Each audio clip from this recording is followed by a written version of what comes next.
الحمد لله رب العالمين والصلاة والسلام على سيد الأنبياء والمرسلين محمد وآله وأصحابه أجمعين، أما بعد.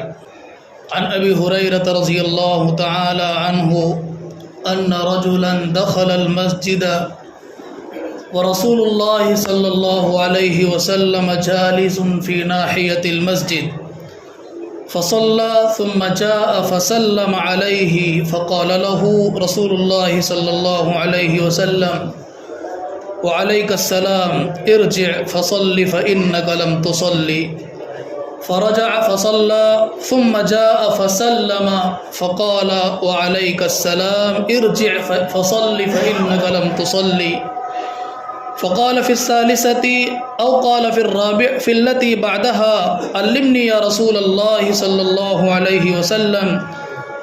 فقال: إذا قمت إلى الصلاة فأسبغ الوضوء ثم استقبل القبلة فكبر ثم اقرأ بما تيسر معك من القرآن ثم اركع حتى تطمئن راكعا ثم ارفع حتى تستوي قائما ثم اسجد حتى تطمئن ساجدا ثم ارفع حتى تطمئن جالسا ثم اسجد حتى تطمئن ساجدا ثم ارفع حتى تطمئن جالسا وفي رواية حتى تستوي قائما ثم افعل في صلاتك كلها. متفق علیہ. یہ ایک لمبی روایت ہے جو بخاری اور مسلم دونوں کے اندر موجود ہے. راوی حدیث حضرت ابو ہریرہ رضی اللہ تعالیٰ عنہ ایک صحابی کا تفصیلی واقعہ نقل کرتے ہیں. وہ کہتے ہیں کہ ایک مرتبہ نبی پاک صلی اللہ علیہ وسلم مسجد کے کسی گوشے میں کنارے میں بیٹھے ہوئے تھے اور ایک آدمی مسجد نبوی کے اندر داخل ہوا اور آ کر کے اس نے نماز پڑھی. تیزی کے ساتھ نماز پڑھی، اطمینان کا خیال نہیں رکھا، ہر رکن کو سکون کے ساتھ ادا نہیں کیا، بہت تیزی کے ساتھ نماز پڑھی. پھر نماز سے فراغت کے بعد نبی پاک صلی اللہ علیہ وسلم کے پاس وہ آدمی آیا اور آ کر حضور علیہ السلام کو سلام کیا: السلام علیک یا رسول اللہ. حضور علیہ السلام نے اس کے سلام کا جواب دیا: وعلیک السلام، اور فرمایا: جاؤ اپنی جگہ واپس چلے جاؤ، جا کر نماز پڑھو کیونکہ تم نے نماز نہیں پڑھی. وہ آدمی چلا گیا اور نماز پڑھی. پھر آیا نبی علیہ السلام کے پاس اور آ کر کے سلام کیا. حضور علیہ السلام نے سلام کا جواب دیا. پھر فرمایا حضور نے: ارجع فصلی فإنک لم تصلی، جاؤ دوبارہ نماز پڑھو کیونکہ تم نے نماز نہیں پڑھی. وہ آدمی گیا، پھر جا کر نماز پڑھی اپنے انداز میں جیسے ان کو پڑھنا آتا تھا، اپنے خیال اور گمان کے مطابق انہوں نے نماز پڑھی. اور نماز پڑھ کر کے تیسری مرتبہ آیا تو نبی علیہ السلام کو آ کر سلام کیا اور نبی علیہ السلام نے ان کے سلام کا جواب دیا. اور پھر تیسری ہی مرتبہ میں، یا راوی حضرت ابو ہریرہ رضی اللہ تعالیٰ عنہ کہتے ہیں کہ چوتھی مرتبہ میں حضور علیہ السلام سے اس دیہاتی آدمی نے سوال کیا: اللہ کے نبی، ہمیں تو ایسے ہی نماز پڑھنے کے لیے آتا ہے جیسے میں 3 مرتبہ اب تک پڑھ چکا ہوں، اور چوتھی مرتبہ بھی آپ مجھے واپس نماز پڑھنے کا حکم دے رہے ہیں، تو آپ مجھے سکھا دیجئے کس طریقے پر نماز پڑھنی ہے. علمنی یا رسول اللہ، اللہ کے رسول مجھے بتائیے نماز کا طریقہ کیا ہے اور کس طریقے پر نماز آپ مجھے پڑھوانا چاہتے ہیں. چنانچہ نبی علیہ السلام نے ان کو نماز کا مکمل طریقہ بتایا اور فرمایا: دیکھو، جب تم نماز کا ارادہ کرو تو اس سے پہلے مکمل وضو کرنا، اس طریقے پر کہ سنن کی رعایت ہو، آداب کی رعایت ہو، مستحبات کی رعایت ہو، اس طریقے پر وضو کرنا کہ کہیں کوئی سنت فرض تو بہت دور کی بات ہے، کوئی سنت بھی تم سے نہ چھوٹنے پائے۔ اب وضو کے سنن میں سے ایک سنت جس کو عام طور پر لوگ چھوڑتے ہیں وہ یہ کہ مکمل سر کا مسح نہیں کرتے۔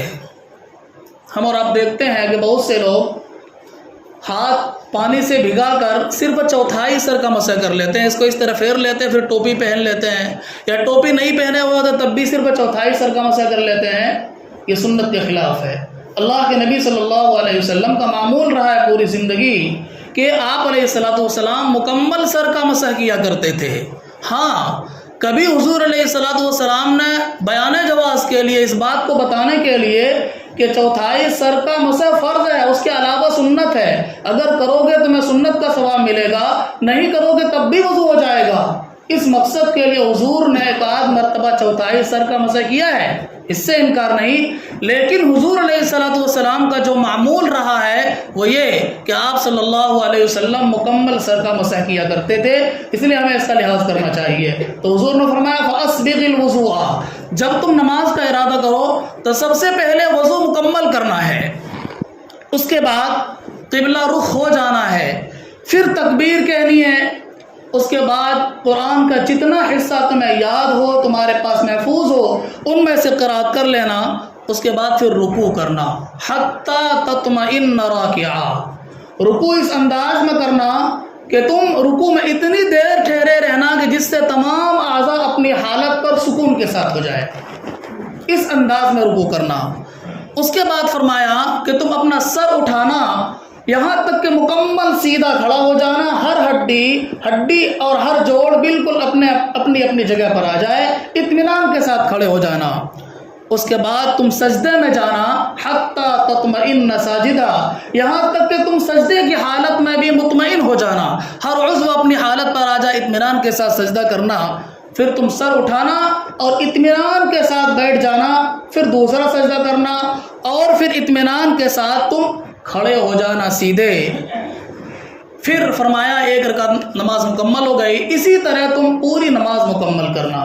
یہ طریقہ نبی پاک علیہ الصلوۃ والسلام نے اس صحابی کو بتایا تھا، اور یہ پوری روایت ہے جس کو بخاری اور مسلم دونوں نے روایت کیا ہے۔ اس تفصیلی روایت سے ہمیں چند باتیں معلوم ہوتی ہیں۔ سب سے پہلی بات یہ کہ ہم نماز کے ہر رکن کو اطمینان کے ساتھ ادا کریں۔ جلدی نماز ادا کرنے سے نماز کامل طور پر نہیں ہوگی، نماز کا مکمل ثواب نہیں ملے گا۔ اسی لیے اس آنے والے شخص کو نبی علیہ الصلوۃ والسلام نے کیا فرمایا تھا کہ جاؤ تم دوبارہ نماز پڑھو، کیونکہ تم نے پہلے نماز نہیں پڑھی۔ حالانکہ نماز تو پڑھی تھی، 3 مرتبہ نماز پڑھ کے آیا تھا، اس کے باوجود بھی حضور نے فرمایا کہ تم نے نماز نہیں پڑھی۔ کیا مطلب؟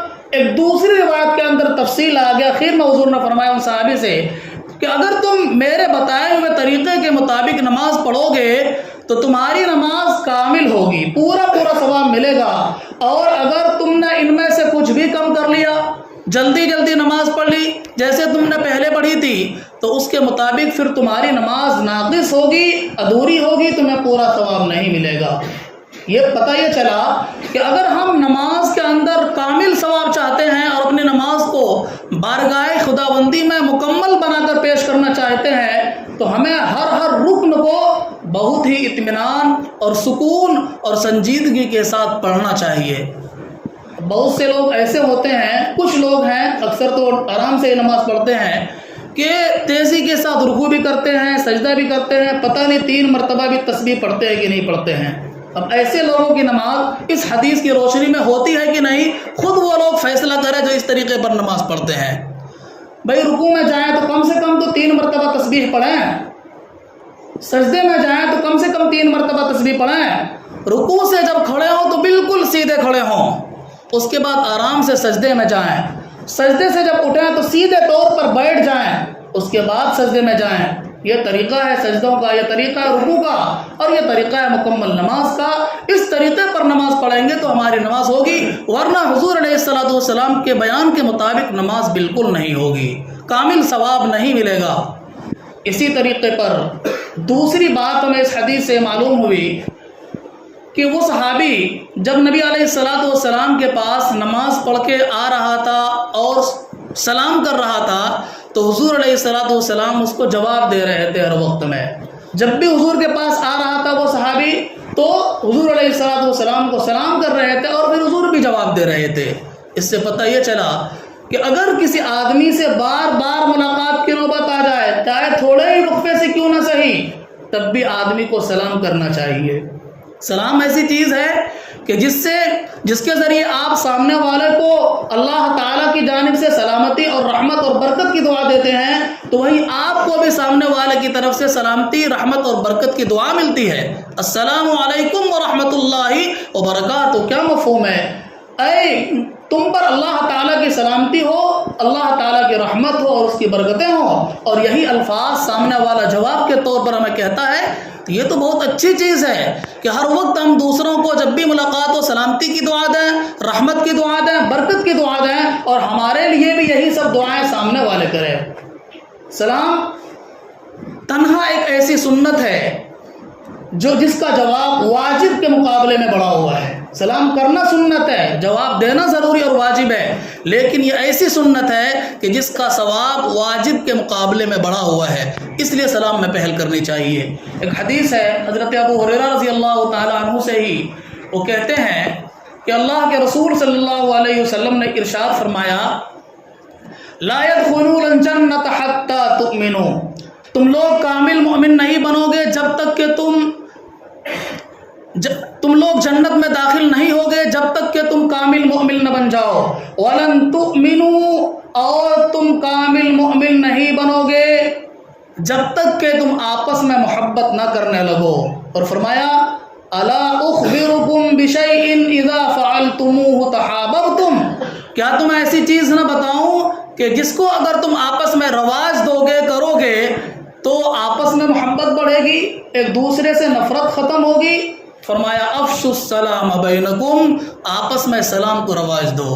اگر ایک دوسرے سے ہر وقت ہر ملاقات پر سلام کو رواج دینے لگیں اور سلام کرنے لگیں تو آپس میں جو نفرت ہوتی ہے، دل کے اندر جو قدورت ہوتی ہے دوسرے کی طرف سے، یہ ختم ہوگی. پتہ چلے گا کہ بھائی اس آدمی کو مجھ سے کوئی نفرت نہیں ہے، یا سامنے والے یہ سوچے گا کہ اس آدمی کو مجھ سے کوئی نفرت نہیں ہے. آپس میں محبت بڑھے گی، تعلق استوار ہوگا اور ایک دوسرے کی تئیں خیر کا جذبہ بڑھے گا.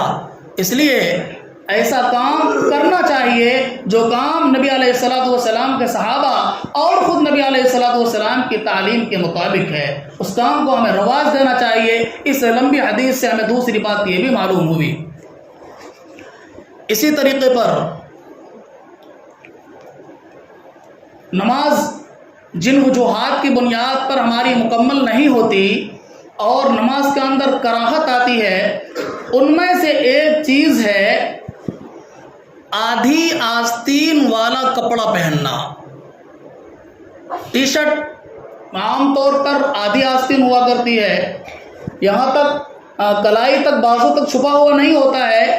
ایسے کپڑے کو بھی نماز پڑھنے سے نماز کے اندر کراہت ہوتی ہے اور نماز کے ثواب میں کمی آتی ہے. اس لیے کم سے کم ہم جب نماز پڑھنے کے لیے آئیں تو ایسا لباس پہنیں، چاہے وہ کرتا ہو یا قمیص ہو یا کوئی اور چیز ہو، ایسا لباس پہنیں جس سے مکمل طریقے پر ہمارے بازو کلائی تک ڈھک جائیں. اس سے ہماری نماز کامل ہوگی، نماز کے اندر کراہت نہیں آئے گی. جب ہم اللہ تعالیٰ کی عبادت کرنے کے لیے آ ہی جاتے ہیں تو کیوں نہ ایسا ہو کہ ہماری عبادت اللہ تعالیٰ کی بارگاہ میں مکمل ہو کر کے جائے. ہم میں سے کون ایسا آدمی ہے جو دنیا کا کوئی کام کرے اور جان بوجھ کر اس کو ایسا کرے جو مالک کو پسند نہ ہو؟ کوئی بھی نہیں چاہے گا. اگر اس کو اس کام کے کرنے پر قدرت ہے صحیح طور پر تو جان بوجھ کر کبھی بھی وہ کام ناقص اور ادھورا نہیں کرے گا، ایسا کام نہیں کرے گا کہ جس سے اس کا مالک ناراض ہوتا ہو، جس سے اس کا مالک خوش نہ ہوتا ہو. تو پھر جب ہم سب کا مالک اللہ تعالی ہے تو اس کی بارگاہ میں جب ہم اس کے حکم کو ادا کرنے کے لیے آئیں، نماز پڑھنے کے لیے آئیں، تو ایسا کپڑا پہن کر کے آئیں کہ جس کپڑے میں ہماری نماز کامل ہوتی ہو. اسی طریقے پر بسا اوقات نماز سے فراغت کے بعد بہت سے لوگ تاخیر سے نماز پڑھتے ہیں، آرام سے نماز پڑھتے ہیں، تمام نوافل اور سنن وغیرہ کی رعایت کر کے اس کے بعد مسجد سے جاتے ہیں، اور کچھ لوگ سنت مؤکدہ وغیرہ پڑھ کر کے نکلنے کی کوشش کرتے ہیں. تو ہوتا یہ ہے کہ اگر پیچھے والی صف میں کوئی نماز پڑھ رہا ہے اور اس کو سامنے سے گزرنا پڑ جائے تو گزر جاتے ہیں۔ حالانکہ اس کے بارے میں اللہ کے نبی صلی اللہ علیہ وسلم نے بہت سخت وعید بیان کی ہے اور بہت سخت اس کے اوپر گناہ بیان کیا ہے۔ اس مسئلے کو بیان کرنے سے پہلے میں بتا دوں کہ شریعت کی نظر میں مسجد کی دو قسمیں ہیں، ایک ہے مسجد صغیر اور دوسری ہے مسجد کبیر۔ مسجد صغیر یعنی چھوٹی مسجد، اس کا حکم الگ ہے، اور مسجد کبیر کا حکم الگ ہے۔ مسجد صغیر چھوٹی مسجد وہ کہلاتی ہے کہ جس کی لمبائی قبلے کی جانب سے لے کر کے مشرق کی جانب کی جو لمبائی ہوتی ہے، یہ لمبائی کم از کم، یہ لمبائی اگر 60 فٹ سے کم ہے، اگر قبلے کی جانب سے سورج نکلنے والے جانب میں لمبائی 60 فٹ سے کم ہے تو مسجد ہے مسجد صغیر، اور اگر کسی مسجد کی لمبائی 60 فٹ ہے یا اس سے زیادہ ہے تو یہ مسجد کہلاتی ہے مسجد کبیر۔ جب آپ نے مسجد صغیر اور کبیر کو سمجھ لیا ہے تو اب یہ سمجھیے، اللہ کے نبی صلی اللہ علیہ وسلم نے ارشاد فرمایا، لو یعلم المار بین یدی المصلی ماذا علیہ لکان ان یقف خیرا له من 40۔ قال ابو النضر لا ادری قال 40 یوما او شہرا او سنتا۔ اللہ کے نبی صلی اللہ علیہ وسلم نے فرمایا کہ اگر نمازی کے سامنے سے گزرنے والے کو نمازی کے سامنے کے گزرنے کے گناہ کا علم ہو جائے تو وہ 40 سال یا فرمایا 40 دن یا فرمایا 40 مہینہ وہ اپنی جگہ کھڑا رہنا تو پسند کرے گا، لیکن نمازی کے سامنے سے گزرنے کو پسند نہیں کرے گا۔ اتنا بڑا جرم ہے نمازی کے سامنے سے گزرنا کہ ایک جگہ 40 سال تک کھڑا رہنا تو پسند ہے، اور بعض دوسری روایت کے اندر ہے کہ 100 سال تک کھڑا رہنا وہ پسند کرے گا، لیکن وہ نمازی کے سامنے سے گزرنے کی ہمت نہیں کرے گا۔ اتنا بڑا گناہ ہے۔ لیکن یہ جو نبی علیہ الصلوۃ والسلام نے نمازی کے سامنے سے گزرنے سے منع کیا ہے، یہ اس مسجد میں گزرنے سے منع کیا ہے یا اس جگہ میں گزرنے سے منع کیا ہے کہ جو مسجد چھوٹی ہو، صغیر ہو، بہت چھوٹی مسجد ہے، جیسے ہماری یہی مسجد ہے یا بڑی ارقام میں دونوں چھوٹی مسجد ہے، دونوں کی جو شرعی حد ہے وہ 60 فٹ سے کم ہے، لہذا آپ اس مسجد میں نماز پڑھیں یا بڑی والی ارقام میں نماز پڑھیں، دونوں کے اندر اگر کوئی پیچھے نماز پڑھ رہا ہو اور ہمیں سامنے سے گزرنے کی نوبت آ جائے تو بالکل نہیں گزرنا چاہیے۔ چاہے کوئی آدمی پیچھے کی صف میں بالکل اخیر والے صف میں نماز پڑھ رہا ہو اور گزرنے والا مصلی کے قریب ہو کر کے گزرنا چاہتا ہو، تب بھی گزرنا جائز نہیں ہے۔ آپ لوگ جو مسئلہ جانتے ہیں کہ 2 صف چھوڑ کر کے گزر سکتے ہیں، وہ مسئلہ مسجد کبیر کے بارے میں ہے، جس کی لمبائی 60 فٹ یا اس سے زیادہ ہو تو وہاں آپ ضرورت ہے تو 2 صف چھوڑ کر کے گزر سکتے ہیں، اس صورت میں گناہ نہیں ملے گا۔ لیکن اگر مسجد صغیر ہے، 60 فٹ سے کم ہے اس کی لمبائی، تو ایسی صورت میں بالکل بھی گزرنا جائز نہیں ہے۔ انتظار کریں، کتنی دیر نماز پڑھے گا وہ؟ اگر 2 رکعت نماز پڑھ رہا ہے، 2 رکعت والی نماز پڑھ رہا ہے تو 5 منٹ، 4 رکعت والی پڑھ رہا ہے تو زیادہ سے زیادہ 6 منٹ، 7 منٹ، یا اور بہت ممکن ہے کہ 5 منٹ میں پوری کر دے، تو 5 منٹ انتظار کر لیں، 7 منٹ انتظار کر لیں، یہ آپ کے لیے ہمارے لیے بہتر ہے، اس کے مقابلے میں کہ کل جب اللہ رب العزت کے سامنے ہمیں پیش ہونا پڑے اور اس کا گناہ ہمارے نام اعمال میں لکھا ہوا ملے یا ہمیں اس گناہ کی سزا ملے تو ہم یہ تمنا نہ کریں کاش کہ میں 5 منٹ کھڑا ہو لیا ہوتا تو آج مجھے اس گزرنے کے گناہ کا سزا نہ مل رہا ہوتا۔ میرے بھائیوں، یہ سب چھوٹی چھوٹی چیزیں تھی جو آپ کے سامنے بیان کی گئی ہے۔ امید ہے کہ ہم سب ان سب باتوں پر عمل کرنے کی کوشش کریں گے۔ اللہ تعالی ہم سب کو ان کہی ہوئی باتوں کے اوپر اور شریعت کے تمام مسائل کے اوپر سختی کے ساتھ عمل کرنے کی توفیق عطا فرمائے۔ وآخر دعوانا ان الحمد للہ رب العالمین۔